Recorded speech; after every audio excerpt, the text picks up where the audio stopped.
तो आज मैं आपको बताऊंगा होटल और रेस्टोरेंट में क्रिस्पी स्प्रिंग रोल कैसे बनाए जाते हैं। एकदम बिल्कुल नई रेसिपी आपके लिए लेके आ गया हूं। बस आपने रेसिपी को ना स्टेप बाय स्टेप फॉलो करना है। सबसे पहले मैं आपको स्प्रिंग रोल का मसाला बनाते हैं वो बनाना सिखाऊंगा। उसके बाद स्प्रिंग रोल की जो शीट बनती है ना वो बनाना सिखाऊंगा। रोल के अंदर मसाला कैसे फीलिंग करते हैं, रोल को फ्राई कितने टेम्परेचर में करना है, हर चीज़ आपको बताने वाला हूँ। तो वीडियो आपने पूरा देखना है, बिना स्किप किए देखना है, तभी आप इनको बनाना सीख पाएंगे। तो सबसे पहले हम वेजिटेबल कटिंग करेंगे। यहाँ पे मैंने 2 प्याज लिए हैं। देखिए प्याज का आपने 1/2 कर लेना है। 1/2 करने के बाद आपने प्याज को देखिए सीधा पकड़ना है और सीधा पकड़ने के बाद आपने प्याज को ऐसे एकदम फाइन स्लाइस काट देना है। अब बहुत से मुझे कमेंट्स आते हैं कि आप कटिंग करना सिखाए कीजिए। तो देखिए कटिंग करना बहुत ही आसान होती है। शिमला मिर्ची का आपने 1 पीस लेना है और उसको भी आपने देखिए ऐसे चूलिन काट लेना है। जितनी बारीक आप सब्जी की कटिंग करेंगे ना उतनी ही जल्दी आपकी सब्जियां पकेगी यहाँ पे, और उतनी ही अच्छी आपके स्प्रिंग रोल के अंदर फीलिंग होगी। तो यहाँ पे मैंने लाल और पीली शिमला मिर्च भी ली है। अगर आपके पास लाल और पीली शिमला मिर्च नहीं है तो आप इसको स्किप कर सकते हैं, आप मत डालिए। यहाँ पे देखिए गाजर ली है। गाजर को आपने ना, गाजर की कटिंग करना थोड़ी सी टफ होती है। गाजर को आपने देखिए पहले ऐसे स्लाइस काट लेना है। स्लाइस काटने के बाद आपने गाजर को इकट्ठा करके पकड़ना है और ऐसे जूलियन काट लेना है।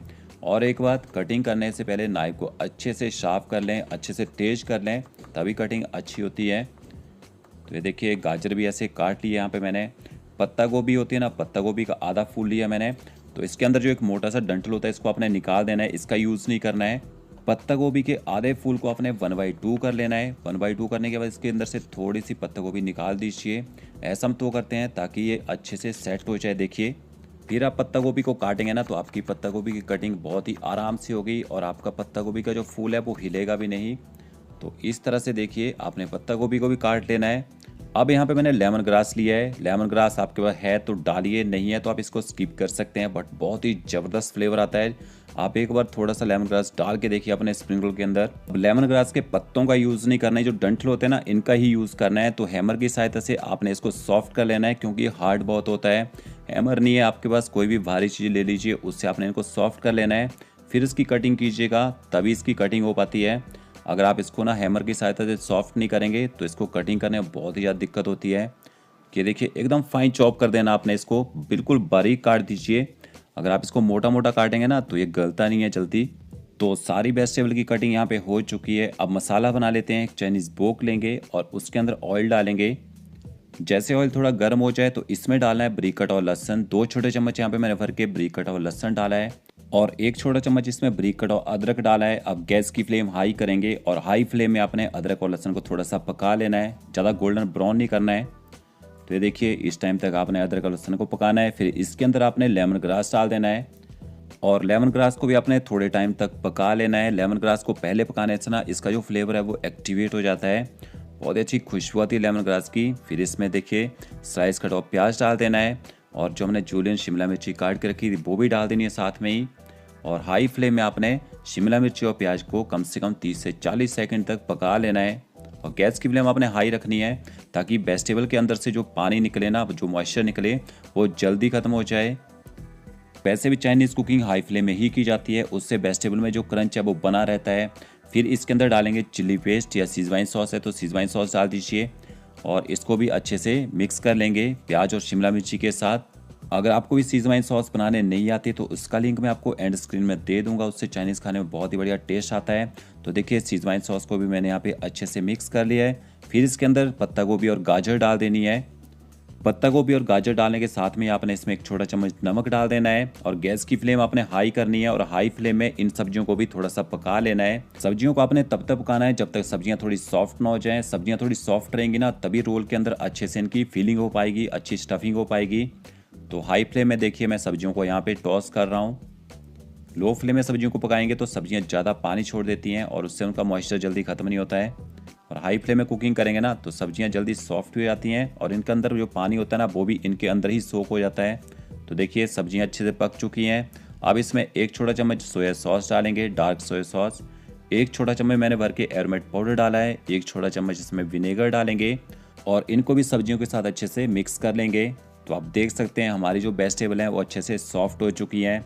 तो इस टाइम तक आपने वेजिटेबल को अच्छे से पका लेना है ताकि इनका जो मॉइस्चर है ना इनके अंदर ही सोख हो जाए। फिर वेजिटेबल में बॉयल नूडल डालेंगे और नूडल्स को भी आपने वेजिटेबल के साथ अच्छे से मिक्स कर लेना है और अच्छे से गर्म कर लेना है। तो ये हमारा लेमन ग्रास स्प्रिंग रोल का जो मसाला है वो बनके तैयार हो चुका है। ऐसे आपने मसाला बना के तैयार कर लेना है और इसको ठंडा होने देना है। जब तक हमारा मसाला ठंडा हो रहा है तब तक हम रोल बनाने के लिए शीट बना लेते हैं। एक बाउल मैंने यहाँ पे मैदा लिया है और एक बाउल यहाँ पे कॉर्नफ्लावर डालेंगे और साथ में इसमें थोड़ा सा नमक डाल देते हैं। और नमक डालने के बाद आपने एक बार अच्छे से इनको मिक्स कर लेना है, equal quantity of maida and cornflour. फिर इसमें थोड़ा थोड़ा करके दूध डालेंगे। दूध के साथ आप शीट बनाएंगे ना तो आपकी शीट बहुत ही बढ़िया बनेगी, एकदम परफेक्ट बनेगी। और तो देखिए पहले थोड़ा सा दूध डालें आपने, फिर इसको मिक्स करना है। थोड़ा सा दूध फिर डालेंगे। थोड़ा थोड़ा दूध यहाँ पे मैं तोड़ डाल रहा हूँ ताकि बैटर के अंदर लम्स ना बने। देखिए थोड़ा सा दूध डाल के मैंने बैटर को अच्छे से मिक्स कर लिया है। अब बैटर जो है थोड़ा थिक रखना आपने यहाँ पे, और बैटर को आपने 2 से 3 मिनट तक हाथ से ऐसे फेंट लेना है। बैटर को आपने थिक रखना है। अगर आपका बैटर यहाँ पे पतला हो गया तो आप बैटर को फेंट नहीं पाएंगे। ये प्रोसेस करना बहुत ही ज़रूरी होता है। ऐसा करने से मैदा और कॉर्नफ्लावर अच्छे से मिक्स हो जाते हैं। फिर हम बैटर को पतला करेंगे। थोड़ा सा दूध और डालते हैं और अच्छे से देखिए मिक्स कर लेते हैं। अब बैटर को आपने पतला कितना रखना है ये भी मैं आपको बताता हूँ। ये देखिए बैटर को आपने ना इतना पतला रखना है। इस तरह से आपने बैटर बना के तैयार करना है शीट बनाने के लिए। और इसके बाद आपने ना एक टेबल के ऊपर कॉर्नफ्लावर की थोड़ी सी डस्टिंग कर लेनी है। फिर यहाँ पे मैंने शीट बनाने के लिए एक नॉन स्टिक पैन लिया है और पैन को आपने हल्का सा गर्म करना है। देखिए इतना गर्म करना है कि हाथ में आपके हीट ना लगे। हल्का सा गर्म करने के बाद इसके अंदर बैटर डालेंगे।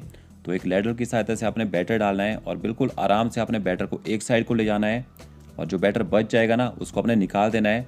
दूसरी बार नहीं घुमाना है, दूसरी बार घुमाएंगे तो आपकी शीट बहुत ही ज़्यादा मोटी हो जाएगी। अब गैस की फ्लेम आपने हाई करनी है और हाई फ्लेम में आपने शीट को पका लेना है। बहुत ही आसान तरीका है शीट बनाने का और 100% आपकी शीट इस तरीके से बनके तैयार हो जाएगी। जैसे शीट पक जाती है ना तो पैन को अपने आप ही छोड़ देती है। और जो बैटर हल्का सा पैन के आगे लग गया था ना, चम्मच की सहायता से उसको आपने निकाल देना है ताकि शीट आराम से छूट जाए। तो ये देखिए दिखाता हूँ निकाल के। और ये देखिए कितनी पतली शीट बनी है। अगर आपको लग रहा है कि शीटें थोड़ी मोटी बन रही है तो थोड़ा सा दूध आप बैटर में और डाल के उसको पतला कर सकते हैं। और शीट को आपने उस कॉर्नफ्लावर के ऊपर रखना है जो हमने डस्टिंग करके रखा था। और शीट के ऊपर भी आपने हल्की हल्की सी कॉर्नफ्लावर की डस्टिंग कर देनी है क्योंकि दूसरी शीट भी हम इसके ऊपर ही रखने वाले हैं। अभी मैं आपको ऐसे ही एक और शीट बना के दिखाता हूँ। तो देखिए पैन को आपने हल्का सा हीट रखना है। हीट रखने के बाद आपने एक लैडर भर के पूरी बैटर की डाल देनी है और जो बचा हुआ बैटर होगा ना उसको आपने उसी बैटर के अंदर निकाल देना है। और हाई फ्लेम में आपने शीट को पका लेना है। जैसे आप शीट को पकाते जाएंगे ना तो पैन को शीट अपने आप ही छोड़ देती है यहाँ पे। बस आपने शीट बनाते टाइम इस बात का ध्यान रखना है कि आपके पैन का जो टेम्परेचर है वो ज़्यादा नहीं होना चाहिए, नहीं तो जैसे आप बैटर डालेंगे ना तो उसमें बबल्स आ जाते हैं। तो टेम्परेचर मेंटेन करके शीट बनाएंगे ना तो ऐसी ही आपकी शीट भी बनने वाली है। और मैंने इस बैटर में कुछ भी एक्स्ट्रा नहीं डाला है कि आपको लग रहा होगा कि मैंने अलग से बैटर बना के शीट बना के तैयार किए हैं। इसी बैटर से मैंने शीट बना के तैयार किए हैं। और आपने हर शीट के ऊपर हल्का हल्का सा कॉर्नफ्लावर की डस्टिंग करते जाना है। इससे क्या होगा, आपकी जो शीटें ना आपस में चिपकेंगी नहीं और सूखेंगी भी नहीं। और आपको जो शीट के आगे थोड़ी सी शेप खराब सी लग रही है ना, इसको आपने नाइफ से काट देना है। ये देखिए अब हमारी जो शीट है वो एकदम राउंड हो चुकी है। तो इस तरह से आपने ना रोल की जो शीट है पतली पतली शीट बना के तैयार करनी है। तो अभी मैं आपको ना रोल की स्टफिंग करके दिखाता हूँ स्टफिंग कैसे करनी है। देखिए मसाला हमारे यहाँ पे ठंडा हो चुका है और थोड़ा सा मैंने यहाँ पे बैटर बचा लिया है उसी बैटर में से। और हमारी शीट भी बन के तैयार हो चुकी हैं। तो शीट को आपने ना किसी कपड़े से कवर करके रख देना है और एक एक शीट को आपने निकाल के देखिए उसकी स्टफिंग करनी है। कैसे करनी है, एक शीट रखिए और उसके अंदर आपने देखिए ऐसे मसाला डालना है। मसाला डालने के बाद आपने वही बैटर लगाना है साइडों में जो बैटर हमने बचा के रखा है। तो ये देखिए अच्छे से साइडों में बैटर लगा लीजिए। बैटर लगाने के बाद आपने इसको ऐसे फोल्ड करना है। एक साइड से फोल्ड करेंगे, दूसरी साइड से फोल्ड करेंगे।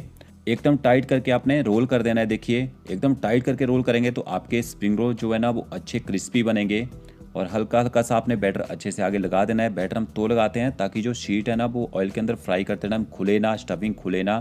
तो इस तरह से आपने रोल की टाइट करके स्टफिंग करनी है। अभी मैं आपको एक और रोल बना के दिखाता हूँ कैसे आपने स्टफिंग करनी है। देखिए शीट लेनी है, शीट के अंदर आपने उतना ही मसाला रखना है जितना आसानी से इसके अंदर स्टफ हो जाए। ज़्यादा ओवर स्टफिंग नहीं करनी है, ओवर स्टफिंग करेंगे तो आपकी शीट फट सकती है। देखिए साइडों में बैटर लगा देना है, अच्छे से बैटर लगा दीजिए। साइडों में बैटर लगाने का एक और फायदा होता है, जो साइड होती है वो सूखती नहीं है। देखिए इसके बाद ऐसे फोल्ड करना है और फोल्ड करने के बाद अच्छे से टाइट करके आपने इसको ना राउंड कर देना है। सॉफ्ट इसके अंदर स्टफिंग करेंगे तो आपके जो रोल है ना वो सॉफ्ट बनेंगे, एकदम क्रिस्पी नहीं बनेंगे। और देखिए अच्छे से आपने बैटर लगा के इनको बंद कर देना है। तो इस तरह से आपने रोल बना के तैयार करने हैं। अब हम इनको फ्राई करेंगे। तो फ्राई कैसे करना है, देखिए जो हमारा ऑयल का टेम्परेचर है वो यहाँ पे मीडियम होना चाहिए, ज़्यादा हाई टेम्परेचर में फ्राई नहीं करना है। और उसी बचे हुए बैटर के ना दोनों साइड से आपने रोल को देखिए ऐसे डीप करके फ्राई करते जाना है। दोनों साइड से हम इनको तो डीप कर रहे हैं क्योंकि जो साइड होती है ना वो थोड़ी सी पतली हो जाती हैं, और आप बैटर में डीप करके फ्राई करोगे रोल को ना तो इनके फटने के चांसेस भी कम हो जाते हैं, बट आप बिना बैटर में डीप करके फ्राई कर सकते हैं। तो देखिए गैस की फ्लेम आपने अब मीडियम रखनी है और मीडियम फ्लेम में आराम से इनको 3 से 4 मिनट तक फ्राई होने देना है। जितने आराम से आपके रोल फ्राई होंगे ना उतने ही बढ़िया अंदर से ये पकेंगे और उतने ही बढ़िया क्रिस्पी बनेंगे।